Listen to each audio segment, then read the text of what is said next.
To introduce the next speaker, Hanna Dillekås. She's a medical doctor, a young, wonderful clinician, originally from Linköping, University of Sweden. And she has clinical training in oncology. So now we'll get the perspective of the medical doctor meeting the patients. And she works as a consultant at Department of Oncology at Haukeland. And she did her thesis recently, completing it on the importance of physical trauma on recurrence of breast cancer, so within the topic of breast cancer. So Hanna, now she'll give a talk on recent advances in breast cancer treatment. Welcome. Yes, thank you for that kind introduction. And I also want to thank the organizers for the opportunity to present in such a distinguished panel. So I will talk about recent advances in breast cancer treatment. And just to outline, I'll start with a brief introduction and describe the breast cancer treatment as it is today, give some current focus areas, and conclude and suggest some future perspectives. Breast cancer prognosis, as we have heard, is highly variable. While a large proportion of patients in the adjuvant setting has an excellent prognosis, this is not as true for all subgroups. And both breast cancer subtype and stage influences the prognosis and directs systemic treatment. Needless to say, we clinicians are really dependent on our colleagues in radiology and pathology. So I was really happy to see the composition of this panel. These curves demonstrate both the improvement in breast cancer survival we have seen over the years, from 1979 up until 2018. And this is, of course, a result of both improved diagnosis and treatment. And also it shows how this deteriorates with advancing stage. In stage 1, there is really no reduced 5-year relative survival, but in stage 4, metastatic disease, it's dramatically reduced. As mentioned, breast cancer is a very heterogeneous disease. And we can see this from these curves of overall survival in the metastatic setting. And this is real-world data from France by breast cancer subtype. And the blue line represents the triple-negative subtype with the worst prognosis. And as Dr. Axel mentioned, this is characterized by a lack of hormone receptors and HER2 amplification. The green line is the HER2 overexpressed subtype. And this is very interesting. If you remember from Dr. Axel's slides, this used to have a prognosis similar to the triple negative. But this changed dramatically with the introduction of trastuzumab, a monoclonal antibody directed against HER2, a couple of decades ago. And the red line represents the hormone receptor positive subtype.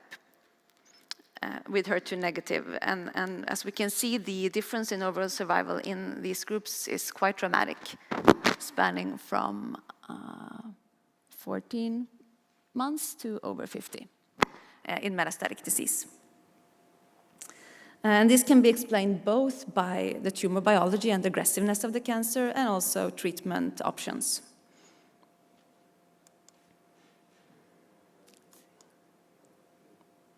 If I can get the next slide.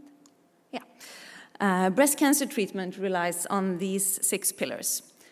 Surgery, radiotherapy, chemotherapy, endocrine therapy, targeted therapy, and immunotherapy. And there are advances, of course, also in surgery and radiotherapy, and I say mainly in the form of a de-escalation, meaning they have less extensive surgery and also even partial breast irradiation. But for the sake of time, I will focus on the systemic treatment modalities.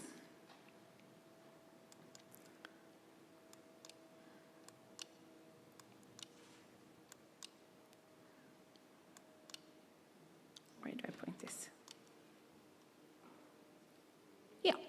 I want to start, however, with an advancement not related to a specific kind of treatment, but more in the sequence of treatment modalities, and that is from administering systemic treatment adjuvantly, that is after surgery, to giving it neoadjuvantly, before surgery. And this approach has several benefits. First, when we give systemic treatment upfront, we can shrink the tumors, converting an inoperable case to operable, and also reducing mastectomies and getting more breast-conserving surgery. And second, it allows us to monitor treatment effects. The tumor can be measured from the exterior on the patient, and we can change treatment if it shows a lack of response.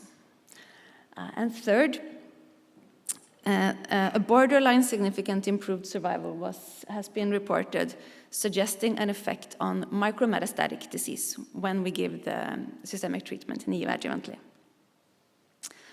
And this neoadjuvant treatment, when successful, necessitates a close interaction and help from the radiologist with repeated breast MRIs. The recent focus areas in systemic treatment of breast cancer can be clustered under the following headlines: mapping the genome and thus getting better tools for tailoring treatment, enhanced endocrine therapy, which can help us in delaying time to chemotherapy, targeting the microenvironment of the tumor by immunotherapy, antibody drug conjugates, or smart bombs as they have been called, and synthetic lethality, where we exploit DNA repair deficiency. And I will expand on all of these in the following slides. And just to remind us of the reasons for wanting to reduce the use of chemotherapy, and there are plenty, of course. All organ systems in the body can be affected by side effects, especially those with rapidly dividing cells. So with the hair loss and the nausea and reduced blood cell counts. Okay, so mapping a selected part of the genome has provided a useful tool to predict the risk of recurrence. And now we have validated panels of genes involved in proliferation, invasion, and other malignant features that are being summed up to a score with a risk of recurrence. And this actually allows us to de-escalate systemic treatment to a proportion of patients without compromising oncologic outcome, sparing some women from chemotherapy altogether, and all of those side effects. And this is a standard part of the diagnostic workup in many countries. In Norway, so far, it's being implemented in clinical trials called EMIT and OPTIMA, and we are still recruiting patients to these trials. But preliminary data suggests that about 1/3 of the patients, the results of the gene panel results in a change in the systemic treatment. And these curves demonstrates clinical outcome in patients with a low to intermediate risk of recurrence score, given chemotherapy in red or endocrine therapy only in the dashed line. And as we can see quite clearly, there is no benefit of adding chemotherapy to this group.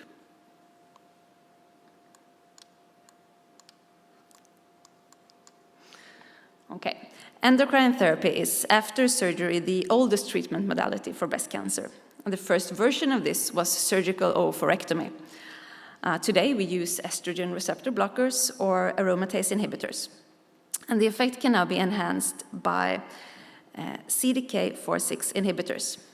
And these compounds block cell cycle progression from G1 to S phase and are approved and used in Norway in the neoadjuvant and metastatic setting. The FDA in the US approved this combination also in the adjuvant setting for high-risk patients a couple of months ago. And the addition of CDK4/6 inhibitors improves survival and delays time to chemotherapy. And we have to remember that in some of our older patients or with comorbidities and a reduced performance status, chemotherapy is not an option at all. So this is really a useful tool because these CDK4/6 inhibitors are in general well tolerated. And this just shows difference in progression-free survival in endocrine therapy plus placebo or with the addition of a CDK4/6 inhibitors. And as we can see, it's highly significant. Okay, Science named cancer immunotherapy Breakthrough of the Year in 2013. And it has shown great success in cancers like melanoma, kidney cancer, and lung cancer. Results in breast cancer were for a long time disappointing, But here, one of the problems with the triple-negative cancer, the subgroup with the worst prognosis, seems to be an advantage, as these cancers are more prone to harbor gene repair deficiencies. They have a higher mutational load, and thus they produce more neoantigens for the immune system to recognize and act against. And so far, there are different kinds of immunotherapy, but in breast cancer, we use the immune checkpoint blockade. And just a simplified cartoon how this works. The cancer cell displays a neoantigen protein that the T cell of the immune system recognizes as foreign, since it is mutated compared to the normal protein. And this would have led to the T cell attacking the cancer cell. But the T cell has this receptor, PD-1, which is sort of an emergency brake to prevent immune overactivation. And some cancer cells express the ligand for this receptor, PD-L1. And when it binds it, it forces the T cell to suicide. So when we introduce an antibody blocking this receptor, the T cell is not stopped from doing its job and kills the cancer cell. And one such treatment, atezolizumab, a PD-L1 antibody, in combination with chemotherapy and nab-paclitaxel, was approved for treatment of triple-negative breast cancer in Norway in 2020. And the basis for this approval was the Impassion 130 study. And when stratified according to PD-L1 expression, meaning looking only at the patients whose tumor were expressing, we saw an overall survival difference of almost 10 months. Oops. Okay, on to antibody-drug conjugates.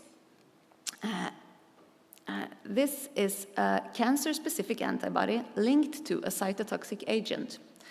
And this allows us to introduce high concentrations of chemotherapy in the cancer cell while sparing the normal tissue, and thus getting less side effects. And these have been called smart bombs.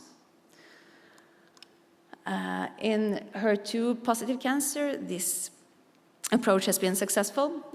Trastuzumab emtansine is used in clinical use in Norway.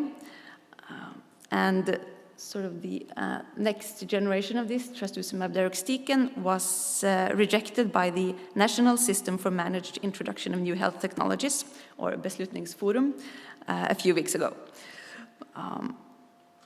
But we'll hope the price gets lower and we'll get this treatment as well. And of course, the search is going on for targets in other subgroups, especially the one with, I'd say, the largest unmet needs, the triple-negative subtype. And indeed, there has come a smart bomb also for this disease, sacituzumab govitecan. And this is first-in-class, trying to meet this need with an antibody-drug conjugate. TROP2 is overexpressed in 85% of triple-negative breast cancer, and it's also associated with the worst prognosis. And sacituzumab is a selective antibody against TROP2 and linked to govitecan, a topoisomerase inhibitor, which is a kind of chemotherapy. And it has the 100 to 1,000-fold potency of its precursor, so we could not give this systemically to the whole body. So does this work? Maybe it sounds too good to be true. To the left, we see a waterfall plot, which demonstrates the best % change in tumor size from baseline. And as we see, some patients indeed progresses. Quite a large proportion had stable disease, partial response, and there even are some complete responses. And these are heavily pretreated metastatic triple-negative breast cancer. And to the right, we see a swimmer's plot that shows the duration of response in the patients that were responding. And some are quite impressive. And this has been under evaluation in the Beslutningsforum since May 2021. All right, on to synthetic lethality. Triple-negative breast cancers and also some of the other breast cancers are high in DNA repair deficiency. And this has been called the Achilles heel of the disease.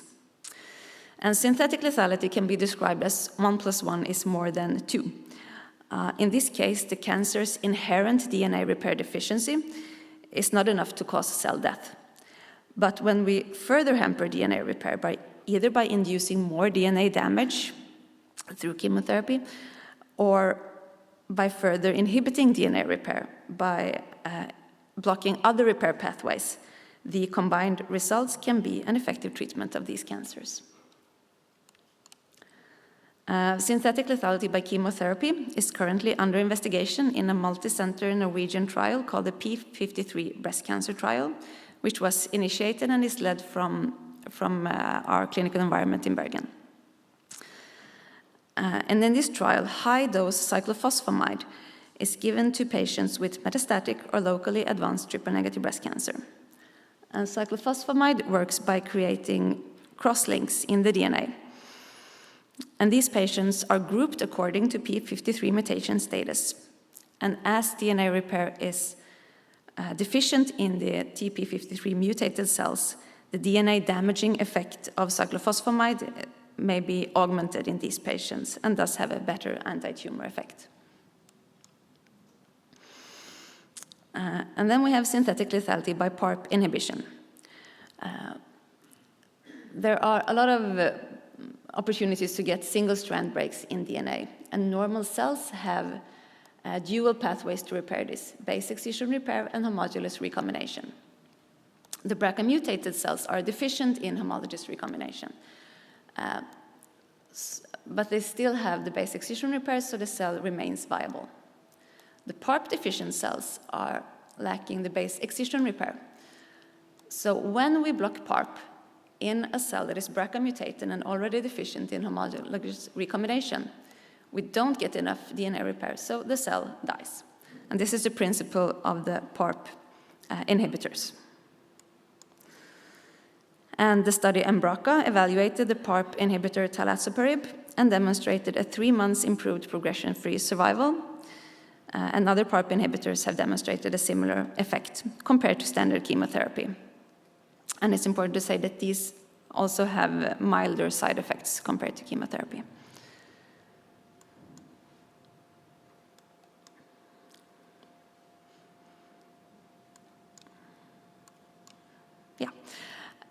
And there has been suggestions on how to integrate the breast cancer subtype with the tumor immune microenvironment subtype. So in this we see some breast cancer subtypes, immune microenvironment spanning from immune cold to hot, and how this partly overlap. And also with suggestions on what therapy would likely fit best for the different subgroups. However, for most of these approaches, we still await validation from prospective clinical trials. So, sort of to conclude, we have, I'd say, come a long way compared to earlier days of mutilating surgery and heavy chemotherapy, which indeed cured some patients, but left them with severe long-term side effects. We are giving less extensive and more tailored treatment to many, and are continuously exploring the optimal combinations. And the sort of holy grail in cancer treatment is precision oncology, where we have personalized treatment, eradicating all traces of cancer without causing any damage to healthy tissue.